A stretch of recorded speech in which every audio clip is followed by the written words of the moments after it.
மீண்டும் ஒரு முறை உங்களை குருகுல நிகழ்ச்சியினூடாக சந்திப்பதில் பெரும் மகிழ்ச்சி அடைகின்றேன். இன்றும் காந்தப்புலம் சம்பந்தமான வினாக்கள் பற்றி கொஞ்சம் ஆராய இருக்கின்றோம்.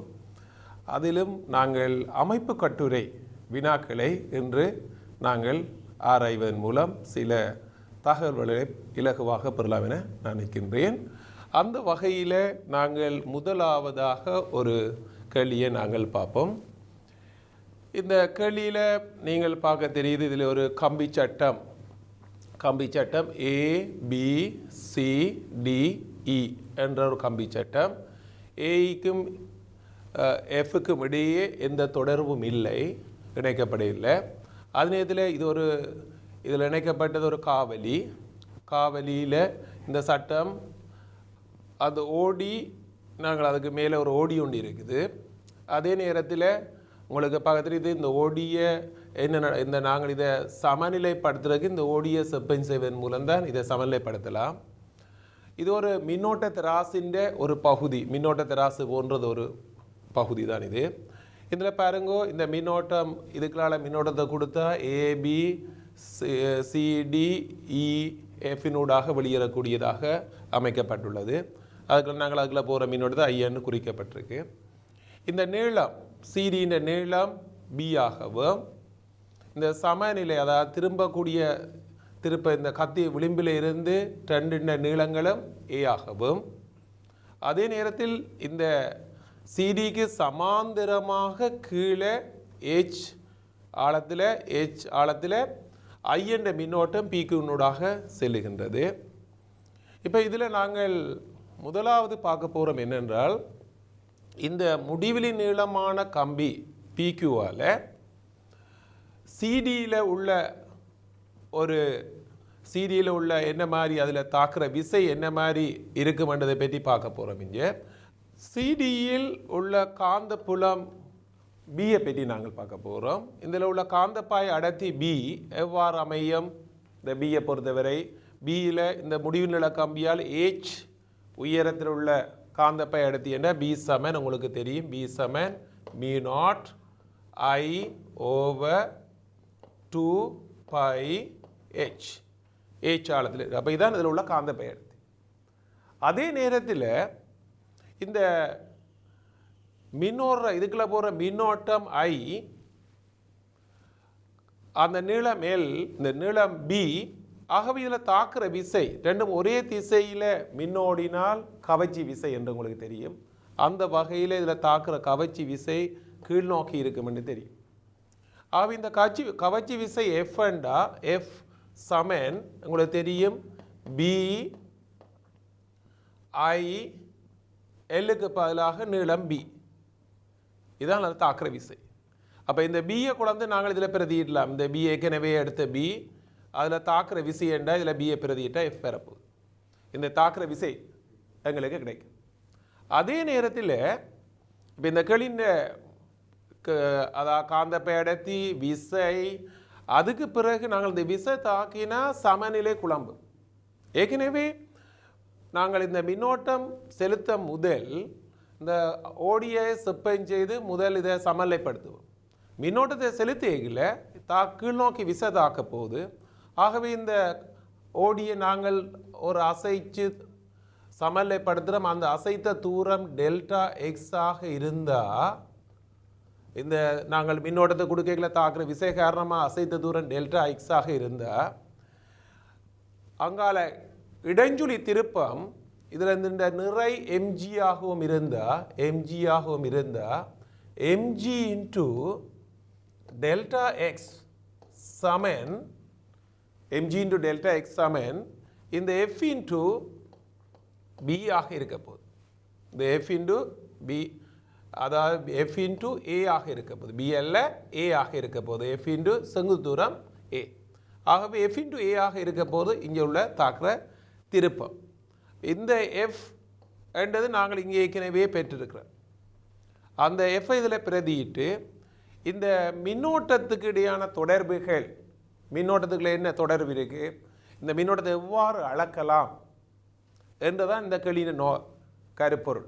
அதாவது இந்த என்ன மாதிரி இந்த மின்னோட்டத்தை அளக்கிறதுக்கு என்ன மாதிரி பயன்படுத்தலாம், கணிக்கிறதுக்குரிய வழி என்ன, என்ற விடயங்களை இந்த கேள்வியின் அடிப்படை நோக்கம்.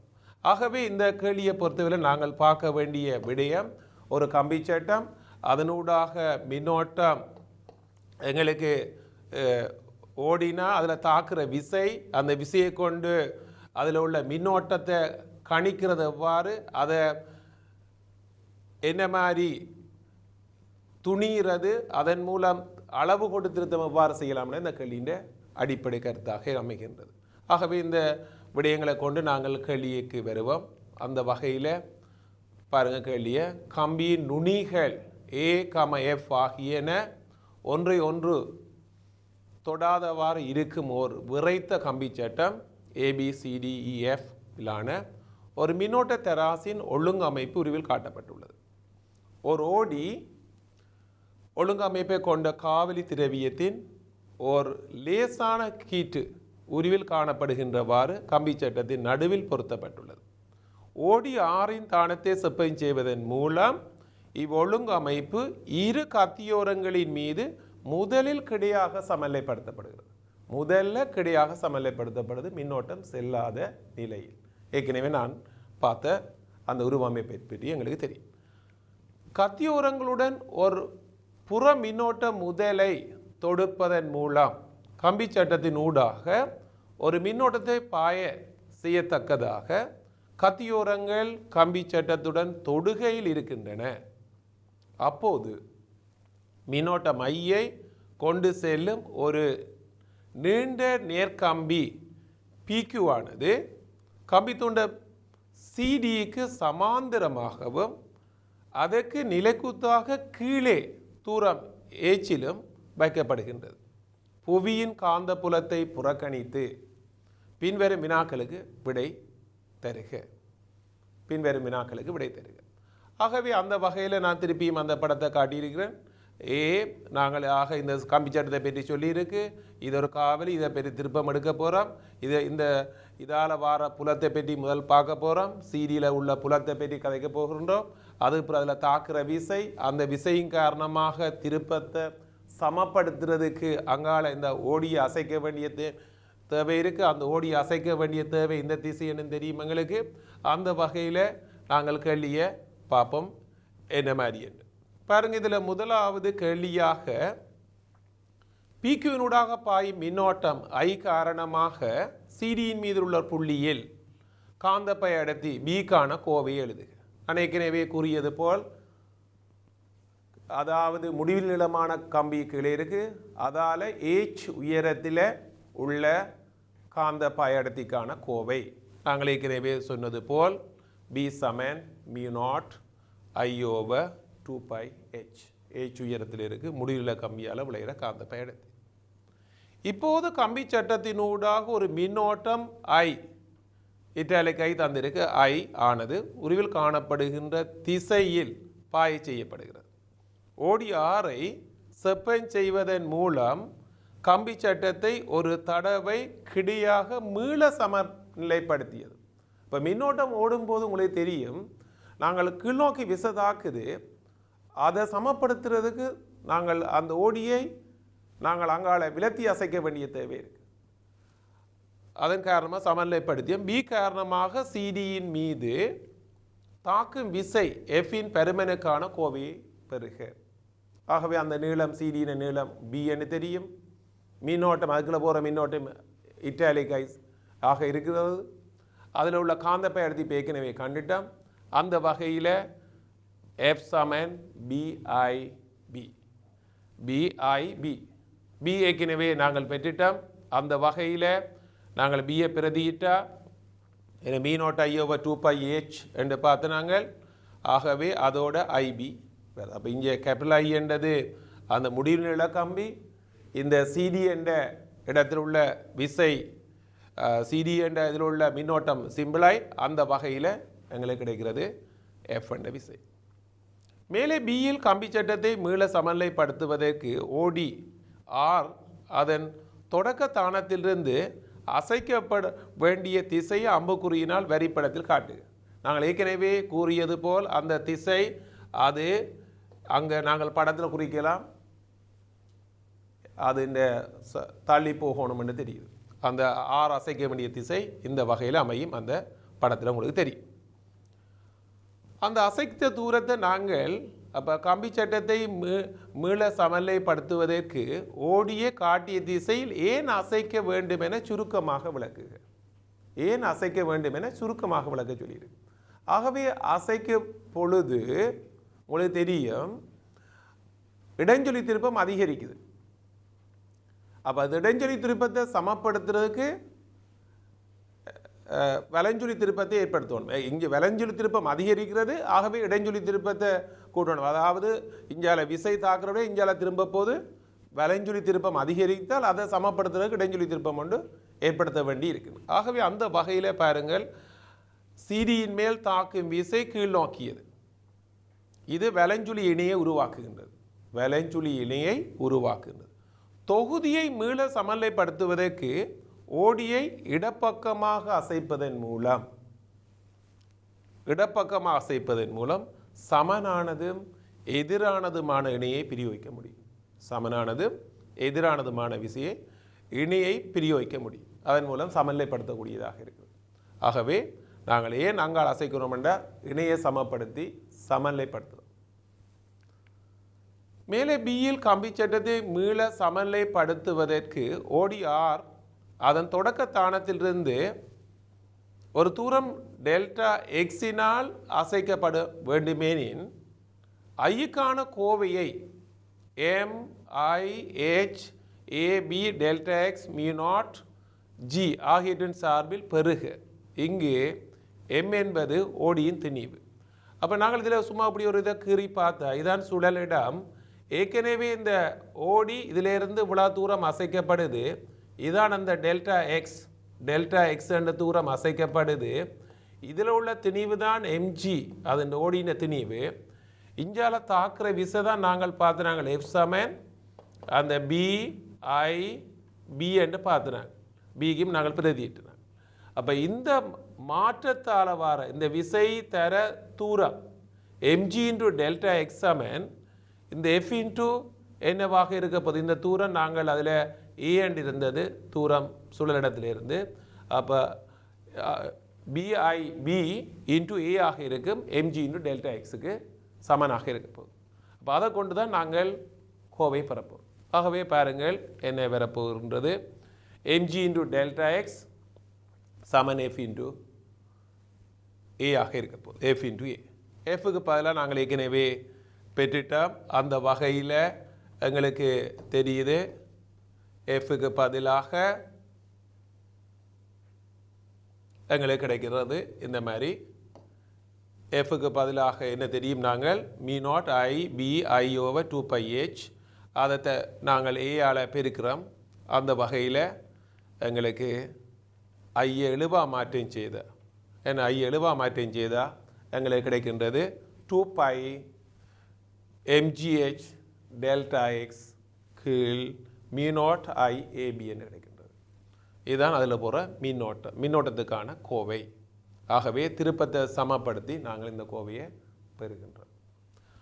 அடுத்ததாக PQ-நூடாக பாயும் ஓர் அறியா மின்னோட்டம் ஐயை அளப்பதற்கு PQ-வையும் கம்பி சட்டத்தையும் தொடராக தொடுப்பதன் மூலம் இவ்வொழுங்கு அமைப்பை பயன்படுத்தலாம்.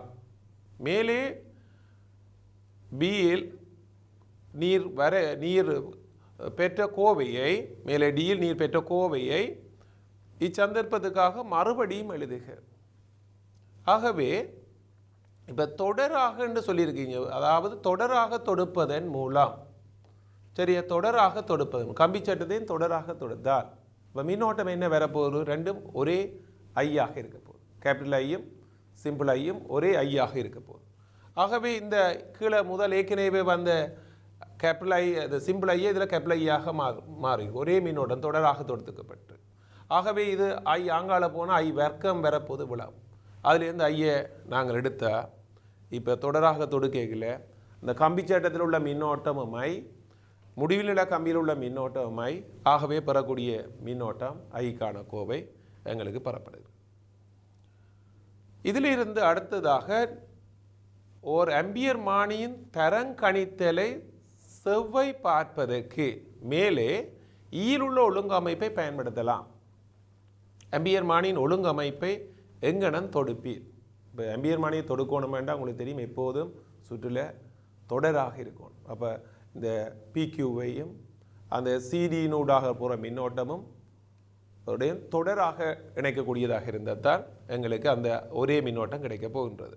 ஆகவே சிடி பிக்யூவுடன் தொடராக தொடுக்கப்பட வேண்டும். இந்த மாதிரி தான் நாங்கள் ஒரே மின்னோட்டத்தை எடுக்கக்கூடியதாக இருக்கும். தரங்கணித்தல் செய்முறையை சுருக்கமாக குறிப்பிடுக. தரங்கணித்தல் செய்முறை. இப்போ தரங்கணித்தல் என்றால் நாங்கள் என்ன செய்ய போகிறோம்? ஏற்கனவே கணித்தல் மூலம் ஐய பெற போகின்றோம். ஆம்பியர்மானியின் வாசிப்பை பெற போகிறோம். அப்போ நாங்கள் வாசிப்பு, அதாவது கணித்ததுக்கும் வாசிப்புக்கும் இடையான வரைவை கிற அது எதிர், அதாவது வாசிப்பு எதிர் கணித்தல். அப்போ வரைவு ஒன்று கிடைக்கும், அதை கொண்டு நாங்கள் தரங்கணித்தலை ஏற்படுத்தலாம். அதாவது சமநிலைப்படுத்தப்பட்ட வித்தியாசமான ஆம்பியர்மானியின் வாசிப்புகளுக்கு ஒத்த கணிக்கப்பட்ட ஐயை பெற்று ஆம்பியர்மானியின் வாசிப்பு எதிர் கணிக்கப்பட்ட இப்போ அதாவது நாங்கள் என்ன செய்ய போகிறோம்னா இதில் வாசிப்பு ஐன்ற வாசிப்பு, இங்கே ஐ கணிப்பு, ஐ கணிப்பு. அப்போ அதை ஏதோ ஒரு ஒழுங்கு இல்லாமல் ஏதோ ஒரு வடிவத்தில் வரப்போகுது, ஏதோ வடிவத்தில் வரும். அப்போ வாசிப்பை பெற்று வரைந்தால் இதிலிருந்து நாங்கள் என்ன வாசிப்பு, என்ன கணித்ததுக்கு என்ன வாசிப்புன்றதை நாங்கள் பெறக்கூடியதாக இருக்கும். ஆகவே வரைவதன் மூலம் நாங்கள் இதை பெறக்கூடியதாக இருக்கும். மேலே ஈயில் குறிப்பிட்ட ஒழுங்கமைப்புடன் நிறைவேற்றப்பட்ட மின்னோட்ட அளவீட்டின் புலங்கூர்மையை, புலங்கூர்மை என்று எங்களுக்கு தெரியும், மின்னோட்டத்துக்கான திரும்பல் ஏன்னா ஓரளவு மின்னோட்டத்துக்கான திரும்பலான் புலங்கூர்மை, ஓட்ட புலங்கூர்மை என்று நாங்கள் பார்த்துனாங்க. உணர்திறனை HMAB ஆகியவற்றின் பெருமங்களை மாற்றுவதன் மூலம் அதிகரிக்க செய்யலாம். மின்னோட்ட அளவீட்டின் உணர்திறனை எவ்வாறு அதிகரிக்க செய்வீர் என்பதை உரிய நிரலில் சரியிடுவதன் மூலம் காட்டுக. அப்போ அந்த உரிய நிரல் தரப்பட்டிருக்கீங்க. இப்போ அதாவது பரமானம் HMAB பருமனை அதிகரிக்க செய்வதன் மூலம் பருமனை குறைப்பதன் மூலம் எங்களுக்கு ஏற்கனவே ஐ என்றது இந்த கோவையில் பெற்றுட்டோம். அப்போ எங்களுக்கு மின்னோட்டத்துக்கான திரும்ப உணர்திறன்டா theta over I, theta over I தான் உணர்திறன். அப்போ உணர்திறனை அதிகரிக்கணும்னா இதுன்ற ஐன தலைகளாக வரப்போகின்றது. ஆகவே இந்த ஏபி என்றதை மேலே போகுது, என்ன தலைகளாக போட்டால் மேலே வரும், கீழே உள்ளது HMAமும் கீழே வரப்போகுது. அப்போ உணர்திறன் அதிகரிக்கிறதுக்கு என்ன நடக்க போகுது? ஏபியை அதிகரிக்கணும், ஏபியை அதிகரிக்க வேண்டி வரும். அது இதில் எம்ஐயும் Hஐயும் என்ன H அது ரெண்டும் கீழே வரப்போகுது. அப்போ இந்த டீட்டா ஒரு ஐன்ற பெருமதி தான் உணர்திறன். அப்போ அந்த ஐன்ற தலைகீழ் பெருமானத்தை பார்க்குறோம், அது அதிகரிக்கிறக்குரிய வழி என்ன? அந்த வகையில் நாங்கள் போட்டால் பாருங்கள், என்ன H என்றது கீழே வரப்போகுது, ஆகவே பருமனை குறைக்கிறோம். அதே மாதிரி எம்மும் பருமனை குறைக்கிறோம். ஏபி மேலே வரப்போகுது, ஆகவே அது ரெண்டும் பருமனை அதிகரிக்கக்கூடியதாக அமைகின்றது.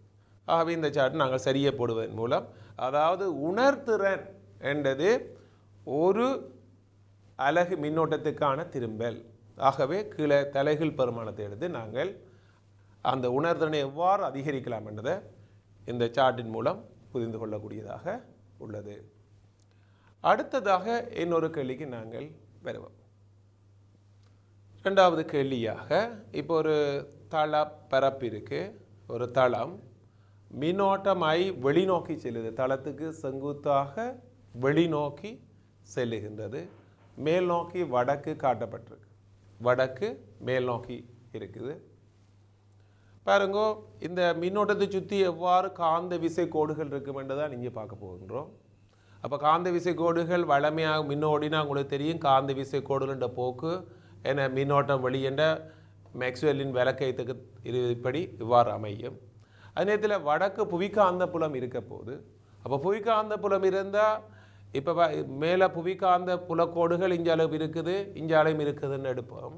புவிக்காந்த புலக்கோடுகள் மேலே, அப்போ இதால் வார புலமும் புவிக்காந்த புலமும் ஒரே திசையாக இருக்கிறபடியே இஞ்சால புலவலிமை அதிகமாக இருக்க போது, அங்கால புலவலிமை புவிக்காந்த புலம் மேல் நோக்கி, இதால வார புலம் கீழ் நோக்கி, ஆகவே அங்கால புல வலிமை குறைய போகின்றது. ஆகவே இங்கு நெருக்கமாக கீறுவீங்கள் காந்த விசை கோடுகளை, இங்கு 5ஆக கீற போறீங்க. ஆகவே வளமையான கோடுகள் இந்த மாதிரி அமைய போகின்றது. அப்போ ஒரு சந்தர்ப்பத்தில் ரெண்டு ஒன்று சமப்படுத்தும் பொழுது அங்கு சூனிய புள்ளி என்று சொல்லுவோம். அங்கே புவி காந்த புலம் பூச்சியமாக இருக்கு. அதுக்கு பிறகு அதோட சம்பந்தப்பட்ட காந்த விசை கோடுகள் இது இந்த புவி காந்த புலத்தின் செல்வாக்கு இருக்கும் இப்படிக்கிற போறீங்க. அது இங்கே சமப்படுத்தி கொண்டு போனால் ஒரு கட்டத்தில் விளையல் காந்த புலம் பூச்சியமாக இருக்கும். அந்த புள்ளி சூனிய புள்ளி. இதே அடிப்படையாக கொண்டு தான் இந்த கேள்வி. அப்போ காந்த புலம் எவ்வாறு காண்றது என்ற விடயங்களை பற்றி தான் அறைய போகின்றோம். பாருங்க, கடத்தின் திரவியத்திலான நீண்ட நேரிய நிலைக்குத்து கம்பி ஒன்று 8 சென்டிமீட்டர் தர 8 சென்டிமீட்டர் அளவுள்ள தட்டையான கிடைச்சதுர அட்டைத்தாள் தட்டின் மையத்தினூடாக உருவில் காட்டப்பட்டுள்ளவாறு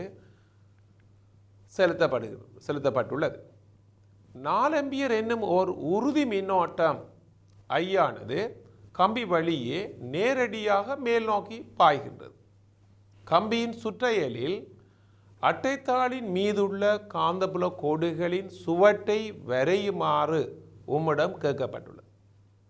புவிகாந்த புலத்தின் கிடைக்கூறு தந்திருக்கின்றது. புவிகாந்த புல கோடுகளின் சுவட்டை வரைய தேவைப்படும் கருவியாது. அப்போ இந்த கருவியை நாங்கள் காந்த புல கோடுகளை வரைவதற்கு பயன்படுத்துகிற கருவி காந்த ஊசியாக இருக்கு. காந்த ஊசியாக இருக்கு. அந்த வகையில் பாருங்க, இதுக்கு விடை காந்த ஊசி ஆக இருக்கும் இந்த கேள்விக்கு விடையாக. அடுத்ததாக அட்டைத்தாளின் மீது காந்தப்புல கோடுகளின் சுவட்டை எங்கனம் வரைய முற்படுவீர் என்பதை சுருக்கமாக விளக்கு. இப்போ நீங்கள் காந்த ஊசியை ஒரு இடத்துல வைக்கும் பொழுது அது ஒரு குறித்த திசையை காட்டப்போகுது.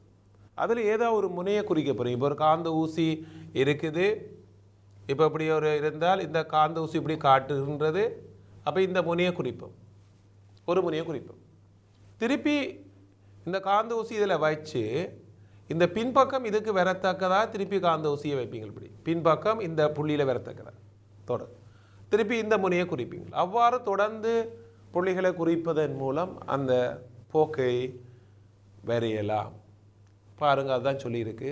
காந்த ஊசியை அட்டைத்தாளின் மீது வைத்து அது ஓய்வு நிலையை அடைந்த பின் ஊசியின் ஒரு முனையின் நிலை குறிக்கப்படுவதுடன் பின் காந்த ஊசியை அசைத்து முன் குறித்த புள்ளிக்கு மேலே காந்த ஊசியின் பின்முனை வருமாறு வைத்து மறுமுனை குறிக்கப்படும். இச்செயற்பாடு தொடர்ந்து செய்யப்படும் போது காந்தப்புலக்கோடு பெறப்படும். காந்தப்புலக்கோடு இப்போ தொடர்ச்சியாக காந்த ஊசியை வச்சு கிரி கொண்டு போனால் அந்த காந்தப்புலக்கோட்டின் போக்கை நாங்கள் அறியக்கூடியதாக இருக்கும். கம்பியின் சுற்றையலில் காந்தப்பாய் அடர்த்தியின் மாறலை எடுத்து காட்டக்கூடியதாக அத்தகைய காந்தப்புல கோடுகளை மேலே உள்ள வரிப்படத்தில் பெரும்படியாக வருகிறது. ஆகவே நான் ஏற்கனவே கூறியது போல் அந்த படம் ஏற்கனவே இதான் மின்னோட்டம், இங்கால நெருக்கமாக இருக்க போது இங்கால 5ஆக இருக்கும். ஒரு இடத்துல இந்த இடம்தான் காந்த விசைக்கோடுகள் காண முடியாத புள்ளியாக இருக்க போகின்றது. அதுதான் அதில் உள்ள விளையல் காந்த பயணத்தை பூச்சியமாக இருக்கும். விளையல் காந்த பயிற்சி பூச்சியமாக உள்ள புள்ளியாக இருக்கும்.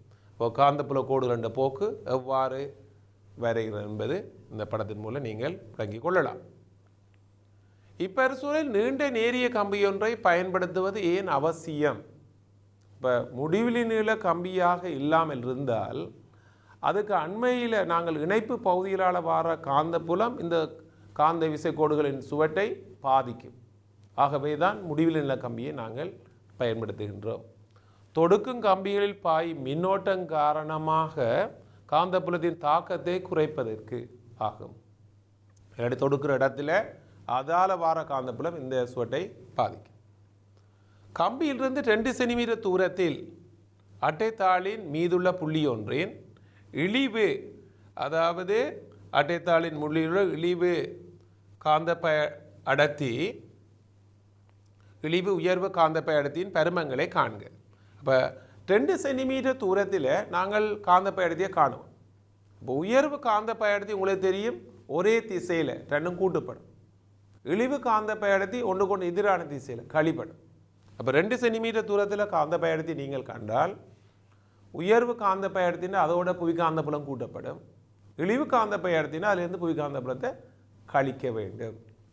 ஆகவே அந்த வகையில் மின்னோட்டம் காரணமாக 2 சென்டிமீட்டர் தூரத்தில் காந்த பயடத்தி பி என்க. அப்போ அந்த காந்த பயடத்தி 2 சென்டிமீட்டரில் வர காந்த பயடத்தியை முடிவில் கம்பியால் மீனோட்ட I/2πrல பிரதியிட்டால் எங்களுக்கு கிடைக்கிற 4 தர 10⁻⁵ டெஸ்லா. புவிகாந்த புலம் அதே பெறுமதியாக இருக்கின்றது. தரவு தரப்பட்டிருக்கு 4 தர 10⁻⁵. ஆகவே இழிவு காந்த பயடத்தி என்ன வரப்போகின்றது? இது ஒன்று கொண்டு எதிராக இருக்கிறதா இழிவு காந்த பயடத்தி. ஆகவே இழிவு காந்த பயடத்தி 0 வரப்போகின்றது. ஆகவே இழிவு காந்த பயடத்தி 1லேருந்து 1 கழித்து 0 இருக்க போகின்றது. அதே மாதிரி உயர்வு காந்த பயடத்தி 2 ஒரே திசையில் கூட்டப்பட போகுது. அந்த வகையில் உயர்வு காந்த பயடத்தி புவிகாந்த புலம் இந்த 2 சென்டிமீட்டர் தூரத்தில் உள்ள காந்த பயடத்தையும் கூட்டினா 8 தர 10⁻⁵ டெஸ்லாக இருக்கும். அடுத்ததாக அட்டைத்தாளை நிலைக்குத்து தளம் ஒன்றில் மின்னோட்டத்தை கொண்ட கம்பியை கிடைத்தளம் ஒன்றில் வைத்து பரிசோதனை மறுபடியும் செய்யப்படுகிறது. மேலே சியில் தரப்பட்ட கோலுருவை ஒத்த கோலுரு ஒன்று கிடைக்கும் என எதிர்பார்ப்பீரா? மது விடைய விளக்கு. அதாவது இப்போ அட்டைத்தாளை வைக்கப்பட்டிருக்கு நிலைக்குத்தாக, மின்னோட்ட கம்பி கிடையாக இருக்குது. அப்போ எங்களுக்கு புவிகாந்த புலத்தின் கிடைக்கூறு போல் நிலைக்குத்து கூறும் இருக்கின்றது. ஆனால் புவிகாந்த புலத்தின் நிலைக்கூறுன்ற பெருமன் மிக சிறியது, கிடைக்கூறு பெரியது. ஆகவே அதே போன்ற வடிவம் இங்கே கிடைப்பது சாத்தியம் இல்லை. நாங்கள் இங்கு நேரடியாக நிலைக்குத்து கூறுன்ற தாக்கம் குறைவென்றபடியால் பொது இங்கு அன்னளவாக வட்டங்களாகவே இருக்க போகுது. அந்த மாதிரி நெருக்கங்கள் எல்லாம் குறைவேன். நிலைக்குத்து கூறு எங்களுக்கு மிக குறைவாக இருக்க போகுது. அந்த வகையில் பாருங்க, இல்லை புவிகாந்த புலத்தின் நிலைக்குத்து கூறு மாத்திரம் காந்த வீசு கோடுகளின் சுவட்டை வரைவதில் செல்வாக்கு செலுத்தும். அங்கு கிடைக்கூறு செல்வாக்கு செலுத்தினது போல் இங்கு நிலைக்குத்து கூறு இது மிகவும் வலிமை குறைந்தது. ஆகையால் சீல் பெறப்பட்ட கோலுருவை பெற முடியாது. அதே வடிவம் கிடையாது. நிலைக்குத்து கூறு மிக சிறியது. புவிகாந்த நாங்கள் கிடைக்கூறு 4 தர 10⁻⁵ பார்த்துனாங்க. இங்கு அதை மிக சிறிய பெறுமதியாக இருக்கு. ஆகவே அதே பெறுமதி கிடையாது. சுற்றுகள் சிலவற்றில் உள்ள மின்னோட்டத்தை கொண்டு செல்லும் கம்பிகளினால் உண்டாக்கப்படும் காந்த புலங்களை நீக்குதல் அவசியம். இப்போ நாங்கள் ஒரு மின்னோட்டத்தை கொண்டு வரோம், அதை சுற்றவரை அயலில் காந்த புலம் இருக்குது. இதனை எங்கனம் செய்து முடிப்பீர் என்று கேட்டு. அப்போ மின்னோட்டத்தை ஒன்று கொண்டு எதிராக அனுப்புவதன் மூலம் ஒன்றால வார காந்த புலத்தை இன்னொன்றால வார காந்த புலம் இல்லாமல் பண்ணும். பாருங்க, ஒரே பெருமனுள்ள மின்னோட்டம் எதிர் திசையில் பாயுமாறு மின்னோட்டம் பாயும் கம்பியை ஒழுங்கு செய்தல். இப்போ நாங்கள் அதை இன்னும் வடிவா ஒரு கம்பி இப்படி போதண்ட ஒரு மின்னோட்டம் அடுத்த கம்பியை நாங்கள் எதிர் திசையில் பாய வைக்கலாம், இப்படி முறுக்கி. அப்போ நாங்கள் முறுக்கி வைக்கிறதுன்ற காரணமே ஒன்றால வார காந்தப்புலம் அச்சு வழி இருக்கையில் அடுத்தால வாரது எதிராக இருக்க போது சமப்படும். ஆகவே விளையல் காந்த பேடத்தி 0 இருக்கு. ஆகவே சம பெருமன் உள்ள மின்னோட்டம் எதிர் திசையில் பாயும். அடுத்ததாக ஓட்டம் ஒன்றை காவும் கடத்தி ஒன்றின் நீள மூலகம் ஒன்றுக்குரிய பியோசவா விதி என எழுதலாம். இது நாங்கள் இன்னொரு கேள்வியை பார்க்க போகின்றோம். பின்வரில் குறிக்கப்படும் கணியங்கள் யாவை? கணியங்கள், அதாவது டெல்டா பியை பற்றி தெரியும். டெல்டா பி உங்களுக்கு தெரியும் என்ன, ஒரு முடிவில் கம்பியால் என்ன மின்னோடுற கம்பி, அதில் ஒரு சிறிய மூலகம் டெல்டா எல் எடுத்தால் அதிலிருந்து R தூரத்தில் விளைகிற காந்த பேடத்தி தான் அந்த டெல்டா பி. ஆகவே முடிவில் இந்த கம்பியில் உள்ள சிறிய நீளத்தால் R தூரத்தில் விளைகிற காந்த பேடத்தி. ஆகவே மின்னோட்டம் ஐயே காவும் கடத்தி ஒன்றின் சிறு மூலகம் டெல்டா எல்லினால் அதிலிருந்து R தூரத்தில் விளைகிற காந்த பேடத்தி தான் டெல்டா பி. அதே போல் மீனோட்டம் என்னென்று கேட்டால், மீனோட்டம் உங்களுக்கு தெரியும் வெற்றிடத்தில் காந்த உட்புக விடும் இயல்பாக இருக்கும். வெற்றிடத்தில் காந்த உட்புக விடும் இயல்பாக இருக்க போகுது. ஆகவே அந்த வகையில் சுயாதீன வெளியில் காந்த உட்புகவிடும் இயல்பு. அருகே தரப்பட்டுள்ள வரிப்படத்தில் I, θ, R ஆகிய கணியங்களை குறிக்க. இப்போ இதில் உங்களுக்கு தெரியும் மின்னோட்டத்தை குறிக்கிறேன்டா நாங்கள் எவ்வாறு குறிக்கலாம்.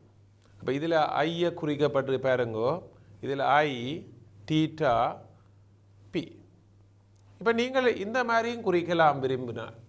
அதாவது இப்படி காட்டப்பட்டிருக்கு, மின்னோட்டத்தை கீழ் நோக்கி குறித்தால் சிறு மூலகன் டெல்டா எல், இதுதான் அந்த P, இதுதான் R தூரம்.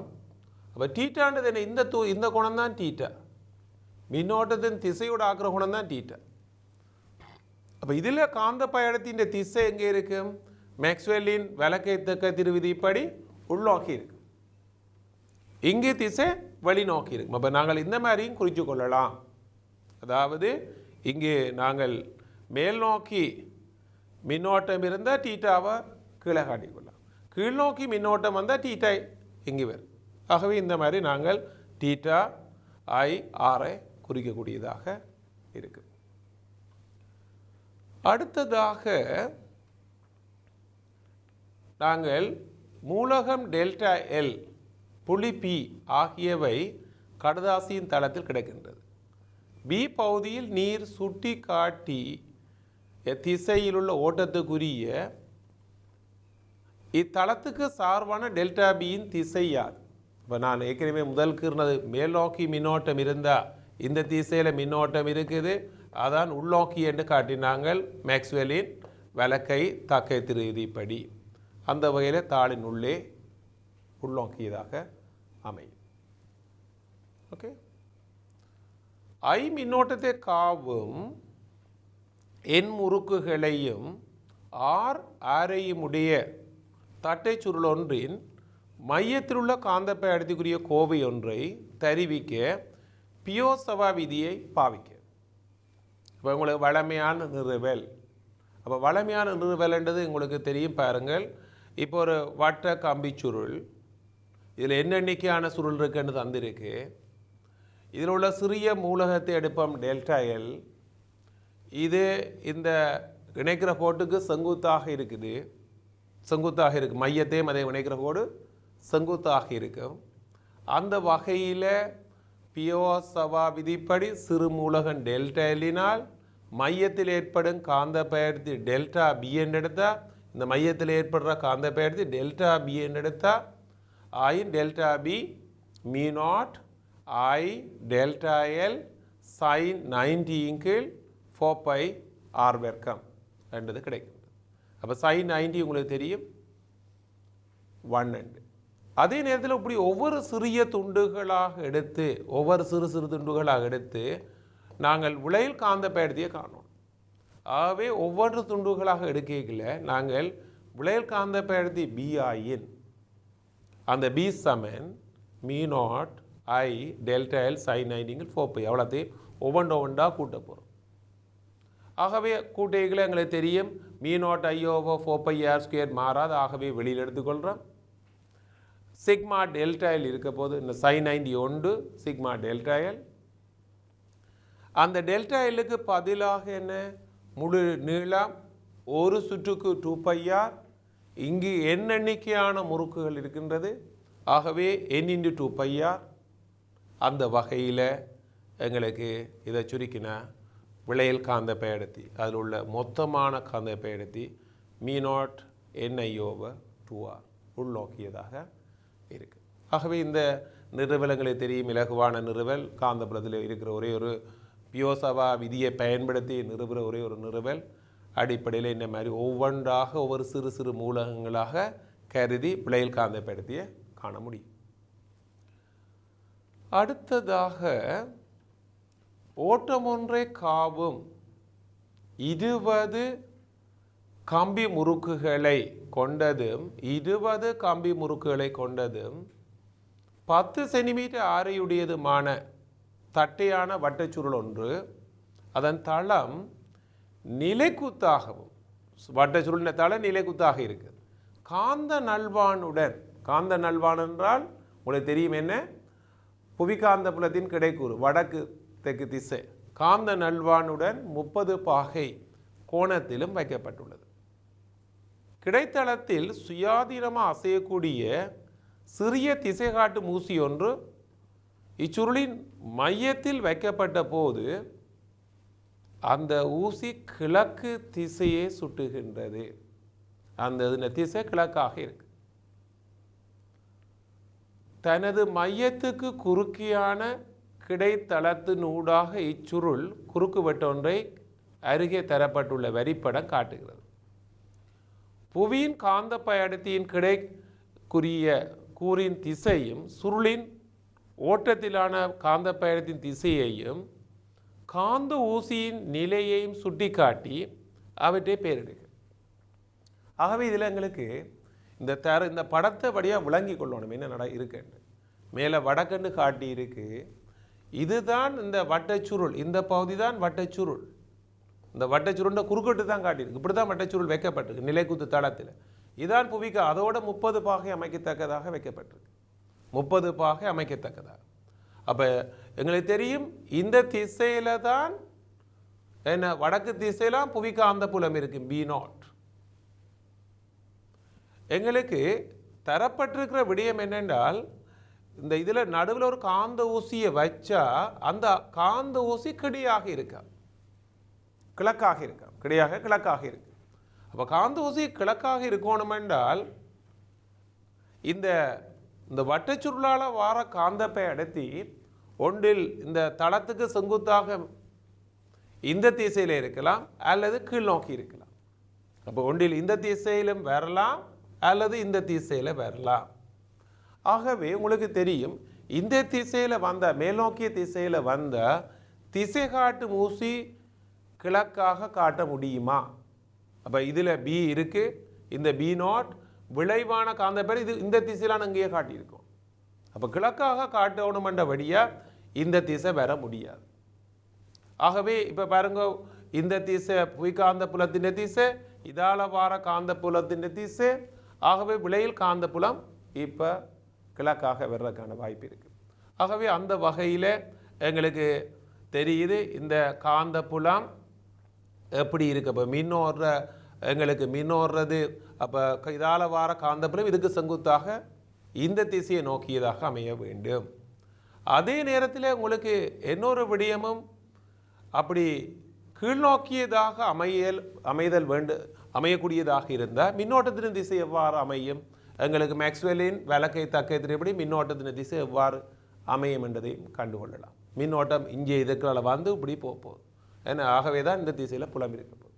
ஆகவே புவிக்காந்த புலம் மேலே இந்த சுருள், இது சுருளின் குறுக்கோட்டை தான் காட்டியிருக்கு. சுருளால் வார காந்த புலம் எங்களுக்கு இந்த திசையில் அமைகின்றது. அது ரெண்டுடையும் விளைவாகத்தான் திசை காட்டி காட்டப்போகின்றது. ஆகவே பாருங்கள், எங்களுக்கு இதுதான் எங்களுக்கு புவி இந்த சுருளால வார காந்த புலம் இதுக்கு செங்குத்தாக அமைகின்றது. புவி காந்த புலம் மேலே. இப்போ செங்குத்தாக அமைந்தால் இந்த கிடையோட 30 பாகை கோணத்தை அமைக்க போகுது.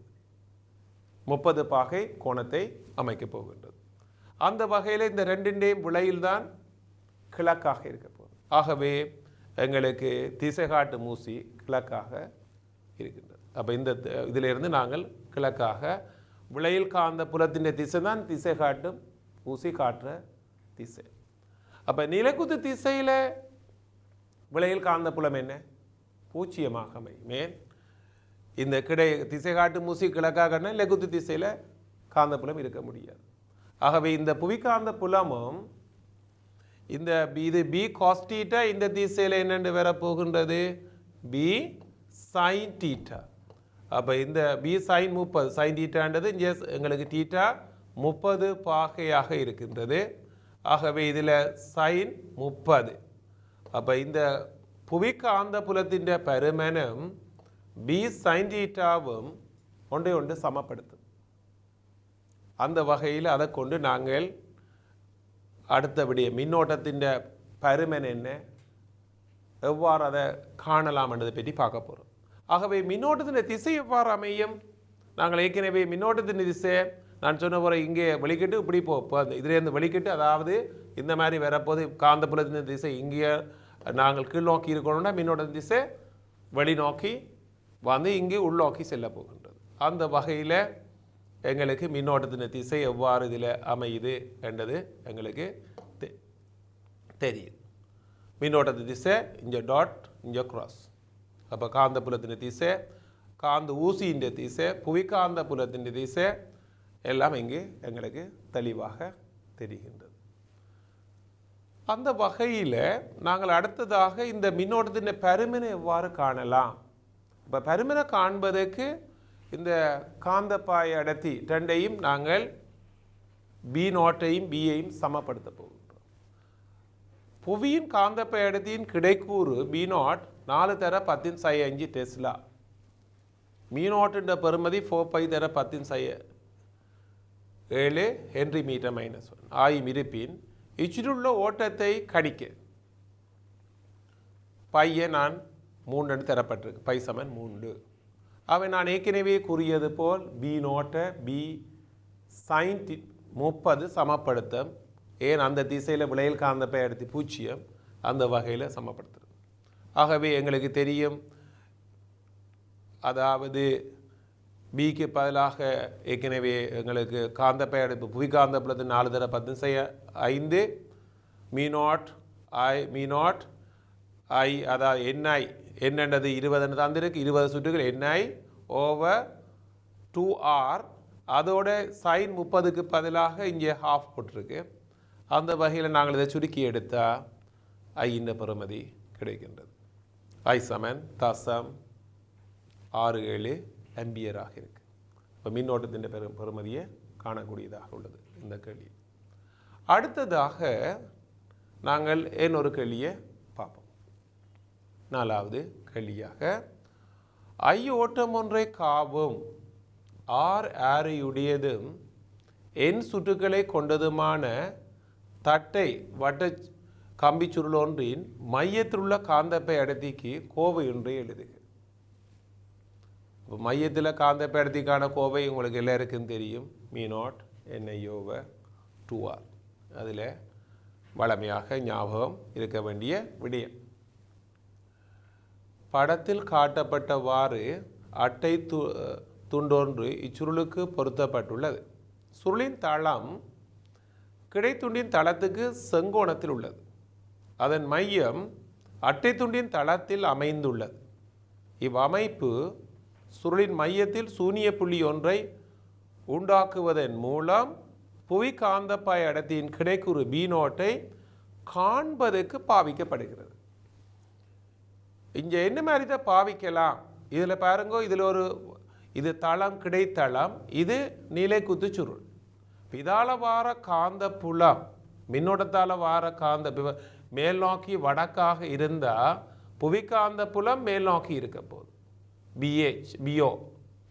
இதால் வார காந்த புலம் கீழ்நோக்கி இருந்தால் தான், கீழ்நோக்கியதாக இருந்தால் தான் ஒன்று சமப்படுத்தும். அப்போ இதில் போகிற மின்னோட்டத்தின் திசை முக்கியம். இப்போ மின்னோட்டம் இந்த திசையில் இருந்தால் தான் அதால் வார காந்தப்புலம் கீழ்நோக்கி இருக்குது. அந்த காந்தப்புலத்தை B0 சமப்படுத்தினா அந்த இடத்துல சூனிய புள்ளி கிடைக்கும். அப்போ B0ஐ காண்பதற்கு பாவிக்கப்படுகிறது.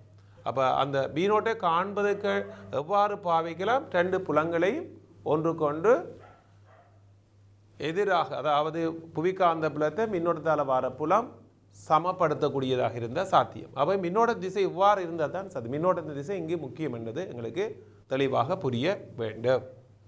பாருங்க, ஒரு ஆம்பியர் மானி, ஒரு இறையோ தட்டு, ஒரு கலம், ஒரு ஆளி, ஒரு திசை காட்டி, ஊசி முதலியன உமக்கு தரப்பட்டிருப்பின் B0ஐ காண்பதற்கு உமக்கு உதவி புரியக்கூடிய சுற்றொன்றினது வரிப்படத்தை வருக.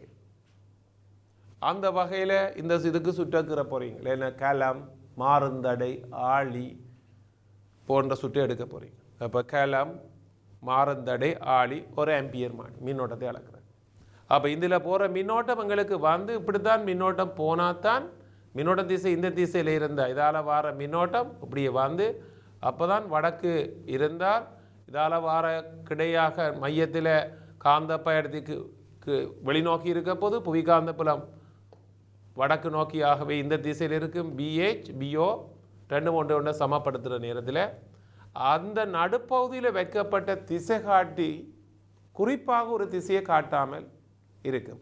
மின்னோட்டத்தை நாங்கள் இதை மாற்ற முடியும். இதுக்குள்ள வர மின்னோட்டத்தை இந்த மாறும் தடையை பயன்படுத்தி மாற்ற முடியும். இப்போ மாற்றும் பொழுது ஆளியை மூடி மாற்றும் பொழுது ஒரு சந்தர்ப்பத்தில் திசை காட்டி குறிப்பாக ஒரு திசையை காட்டாது. இப்போ குறிப்பாக திசை காட்டிய அதில் இந்த அர்த்தம் என்ன? இந்த பியும் பிஓவும் சமனாக இருக்கு. அந்த வகையில் நாங்கள் பார்த்தா எத்திசை வழியே சுருளின் தளத்தை நீர் வைப்பீர், இதனை பரிசோதனை முறையில் எவ்வித நீர் அடைவீர். நான் ஏற்கனவே கூறியது போல் புவிக்காந்த புலத்தை எதிராக சுருளால வார காந்த புலம் இருக்கணும் என்றால் சுருளின் தளம் புவிக்காந்த புலத்துக்கு செங்குத்தாக இருக்க வேண்டும். அப்போ ஒன்று ஒன்று சமப்படுத்தும். அப்போ சுருளின் தளம் புவிக்காந்த புலத்துக்கு செங்குத்தாக இருக்கும். அப்போ அதை எந்த முறையாக கண்டுபிடிப்பீங்கள் என்றால், நாங்கள் காந்த ஊசியை வைத்தால் காந்த ஊசி வடக்கு தெற்கு திசையை காட்டப்படும். அந்த காந்த ஊசிக்கு செங்குத்தாக இந்த தளத்தை வைக்க முடியும். ஆகவே எத்திசை வழிய சுருளின் தளத்தை நீர் வைப்பீர், இதனை பரிசோதனை முறையில் எவ்வித நீர் அடைவீர். புவிக்காந்த புலத்தின் கிடைக்குறி பி நோட்டிற்கு செங்குத்தாக சுருளின் தளம் இருக்கத்தக்கதாக வைத்தல் வேண்டும். சுருளின் தளம் இருக்கத்தக்கதாக வைத்தல் வேண்டும். சரியா? செங்குத்தாக, ஏன்னா சுருளின் தளம் செங்குத்தாக இருக்கத்தக்கதாக வைக்கணும். எப்படி வைக்கிறது? காந்த ஊசியை வச்சு கெடுக்கிறோம். ஆகவே பி நோட்டின் திசை காந்த ஊசியால் அறியப்பட்டு சுருளின் தளத்தை இத்திசைக்கு செங்குத்தாக வைத்தல் வேண்டும். ஓகே. அடுத்ததாக இப்பரிசோதனையில் எவ்விதம் நீர் மையத்தில் சூரிய புள்ளியை உண்டாக்குவீர் என்பதை அப்புள்ளியை எவ்விதம் அப்புள்ளியை நீர் கண்டுபிடிப்பீர். உண்டாக்குறது மாறுந்தடையை செப்பம் செய்வதன் மூலம் மின்னோட்டத்தை மாற்றலாம். அப்போ மின்னோட்டத்தை மாற்றினால் இந்த புவிக்காந்த புலத்தின் கிடைக்கூறும், சரியா, புவிக்காந்த புலத்தின் கிடைக்கூறும் இந்த இதால வார புலம் ஒன்று ஒன்று சமப்படுத்தக்கூடியதாக இருக்கும். அந்த இடத்துல குறிப்பாக அந்த திசை காட்டி ஒரு குறித்த திசையை காட்டாது. அதன் மூலம் கண்டுபிடிக்கலாம். பாருங்க, இப்பொழுது சுருளினோடான மின்னோட்டத்தை மாற்றுவதன் மூலம் சுருளின் மையத்தில் உள்ள புலம் மாற்றப்படும். நடுநிலை புள்ளி, அதான் சூனிய புள்ளி, நொதுமல் புள்ளி என்றெல்லாம் சொல்லுவோம், தோன்றியது மையத்தில் வைக்கப்படும் திசை காட்டும் ஊசி எந்த ஒரு குறித்த திசையிலும் ஓய்வடையாது. அது எழுந்தமானமாக அசைஞ்சு கொண்டிருக்கு. அது குறிப்பாக ஒரு திசையில் ஓய்வடையாது. அதுதான் நாங்கள் சூனிய புள்ளி, அதான் நடுநிலை புள்ளி என்று சொல்லுகிறோம். அடுத்ததாக இப்பரிசோதனையை சுள்ளுக்கூடான ஓட்டத்தின் திசை முக்கியமானதா விளக்குக. அந்த வகையில் உங்களுக்கு தெரியும், ஆம், நாங்கள் ஏற்கனவே சொன்னது போல் அப்படி அதை எதிரீடு செய்யணும். எதுக்கு? புவிக்காந்த புலத்தை இதால வார புலம் எதிரீடு செய்ய வேண்டும். ஆம், சூனிய புள்ளியை பெறுவதற்கு சுருளால் உண்டாகும் புலம் பி நோட்டை எதிர்க்கத்தக்கதாக சுருளின் மின்னோட்டம் திசை இருத்தல் வேண்டும். எதிர்க்கத்தக்கதாக மின்னோட்டம் ஐ ஒன்றினால் சுருளின் மையத்தில் ஏற்படுத்தப்படும் காந்த புலத்தின் திசை புவிக்காந்த புலம் பி நோட்டுக்கு செங்குத்தாக இருக்கும் வகையில் சுருள் இப்போது வைக்கப்பட்டுள்ளது. அதாவது செங்குத்தாக இருக்கத்தக்கதாக சுருள் வைக்கப்பட்டுள்ளது. சுருளின் மையத்தில் வைக்கப்படும் காந்த ஊசி ஒன்று சுருளின் தளத்துடன் θ1 ஏற்படுத்துமாயின் P0 I R N θ1 ஆகியவற்றை தொடர்படுத்தும் கோவை ஒன்றை எழுதுக. ஆகவே இந்த வகையில் உங்களுக்கு தெரியும், புவிக்காந்த புலம் எங்களுக்கு என்ன வரப்போகுது? B0 மேல் நோக்கி இருக்க போகுது. இதால் வார அதுக்கு செங்குத்தா வைக்கல வார சுருளால வார காந்த புலம் கிடையாக இருக்கின்றது பி. அப்போ திசை காட்டு ஊசி இந்த புவிக்காந்த புலத்தோட θ1 கோணத்தை அமைக்குதுன்னு வந்திருக்கு. சுருளோட தளத்தோட θ1 கோணத்தை அமைக்கின்றது. ஆகவே இதிலிருந்து θ1 தெரியும். இப்போ tan θ1 எடுத்தால் எதிர்பக்கம் B/B0 இருக்கும். இதிலிருந்து tan θ1 B-இன் கீழ் B0 அமைகின்றது. ஆகவே μ0 Ni எங்களுக்கு பிக்கு தெரியும் me not NI/2R B not. அப்போ இதுதான் tan தீட்டாவுக்கான கோவையாக அமைகின்றது.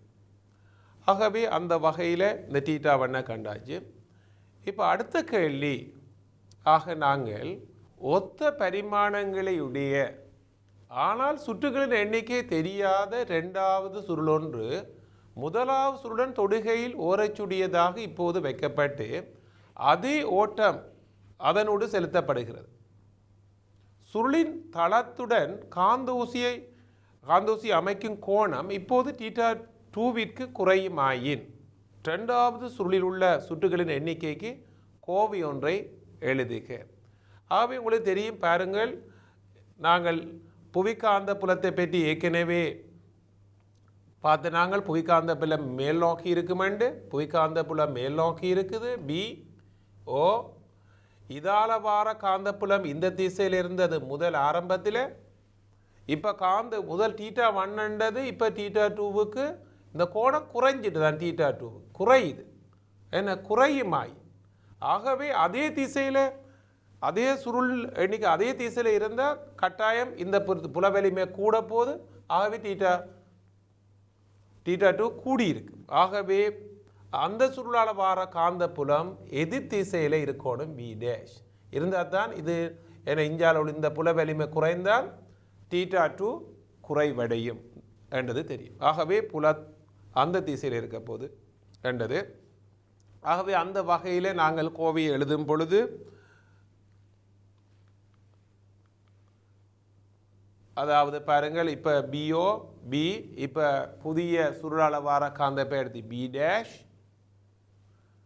ஆகவே θ2 என்றது θ1 விட குறைந்திருக்கும்.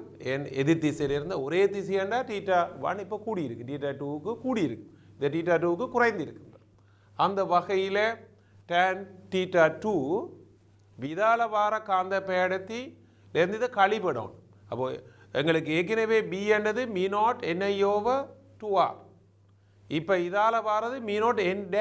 இந்த N' என்றது இந்த புதிய காந்த பெயர்த்தி ஆல வர்றது மீ நாட் N'(I/2R). அப்போ அதுலேருந்து ஒன்றுலேருந்து ஒன்றை கழிக்கிறோம். ஆகவே எங்களுக்கு me not N minus N'/2R B not I என்று கிடைக்கின்றது. ஆகவே அந்த வகையில் இரண்டாவது சுருளில் உள்ள N' என்றது இரண்டாவது உள்ள சுற்றுகளின் எண்ணிக்கை என்றது எங்களுக்கு இந்த கோவை கிடைக்கின்றது. ஆகவே இவ்வளவு காலமும் நாங்கள் காந்த புலம் சம்பந்தமான விடயங்கள் தெளிவாக உங்களுக்கு விளங்கியிருக்கும் என நம்புகின்றேன். அந்த வகையில் நாங்கள் இதுவரை 4 கேள்விகளும் மூலமும் இந்த காந்த புலம் என்றால் என்ன, இது ஒரு ஏற்கனவே உள்ள புலங்களை விட சற்று வித்தியாசமானது, முப்பரிமாண சிந்தனைகளை கொண்டது, இதில் மேக்ஸ்வெல்லின் விளக்கை தக்கை திருகு விதி, பியோசவா விதி, ஆம்பியரின் விதி போன்ற விதிகள் உங்களுக்கு நல்ல தெளிவாக புரிந்திருக்கும். அதன் மூலம் ஒரு விசையை காண்பதை எவ்வாறு ஃப்ளெமிங்கின் இடக்கை விதி எவ்வாறு பயன்படுத்தலாம், அதன் பயன்பாடுகள் எவ்வாறு அமையும் என்றதெல்லாம் இந்த கேள்விகள் மூலம் நீங்கள் நன்றாக புரிந்திருப்பீர்கள். அதே நேரத்தில் ஒரு அமைப்பு கட்டுரை வினாக்களுக்கு எவ்வாறு விடை அளித்தல் வேண்டும் என்பதும் எங்களுக்கு இந்த கேள்விகள் மூலம் நீங்கள் புரிந்திருப்பீர்கள் நம்புகின்றேன். வருங்காலத்திலும் இன்னும் பல விதமான கேள்விகளை எடுத்து செய்வதன் மூலம் இதில் உள்ள சிறப்பு தேர்ச்சியை பெறக்கூடியதாக உங்களுக்கு அமையும். ஆகவே நீங்கள் இவ்வளவு நேரமும் படித்த விடயங்களை திரும்ப திரும்ப பார்ப்பதற்கு சேனல் NIயின் யூடியூப், அதாவது சேனல் NIயின் யூடியூப்பினூடாக நீங்கள் சென்று அதை திரும்ப திரும்ப பார்த்து இன்னும் தெளிவான விளக்கத்தை பெற முடியும் என நம்புகின்றேன். அன்பார்ந்த மாணவர்களே, வணக்கம்.